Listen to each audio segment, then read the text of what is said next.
मैं ये कह सकती हूँ मोस्ट टॉक्ड अबाउट एनएफओ, एक नई स्कीम जो है एसबीआई ऑटोमोटिव फंड, इसमें निवेश करना चाहते हैं, सिप करना चाहिए या लमसम करना चाहिए?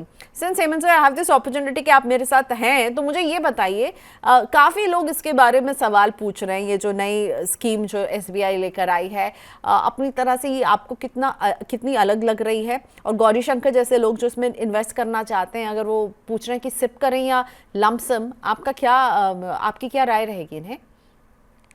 आई थिंक अगेन मैं इसको कहूंगा कि तरीके से एक थीमेटिक फंड है।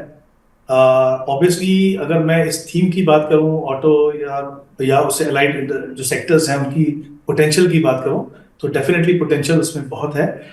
लेकिन मेरा अगेन, जैसा मैंने पहले भी बीच में एक बार कहा था कि डिस्कस करते हुए, कि जो रिटेल इन्वेस्टर्स हैं वो थीमेटिक फंड, सेक्टर फंड से दूर है, तो मुझे लगता है वो बेहतर है।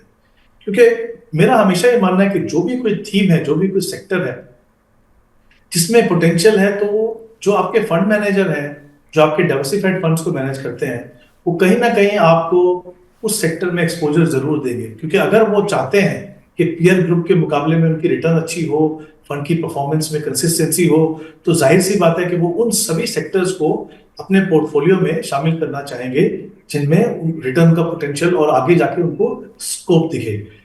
होता क्या है कि ये जो थीमेटिक या जो सेक्टर फंड्स होते हैं, जैसे मैंने पहले भी कहा, इसमें काफी स्कोप है, लेकिन इनके लिए टाइमिंग बहुत जरूरी है। टाइमिंग दोनों, एंट्री की भी और एग्जिट की भी। दूसरी बात, वॉलेटिलिटी कहीं ज्यादा होती है, तो एज एन इन्वेस्टर आप उसके लिए मेंटली प्रिपेयर्ड हैं कि नहीं, तो वो जानना थोड़ा सा मुश्किल है। तो मेरा ये मानना है कि अगर आप रिटेल निवेशक हैं, तो आप अगर डाइवर्सिफाइड फंड्स में सही फंड चुने तो वो ज्यादा बेहतर है, बजाय इसके कि आप छोटे से पोर्टफोलियो में कुछ छोटा सा हिस्सा अपने किसी सेक्टर या थीमेटिक फंड में रखें।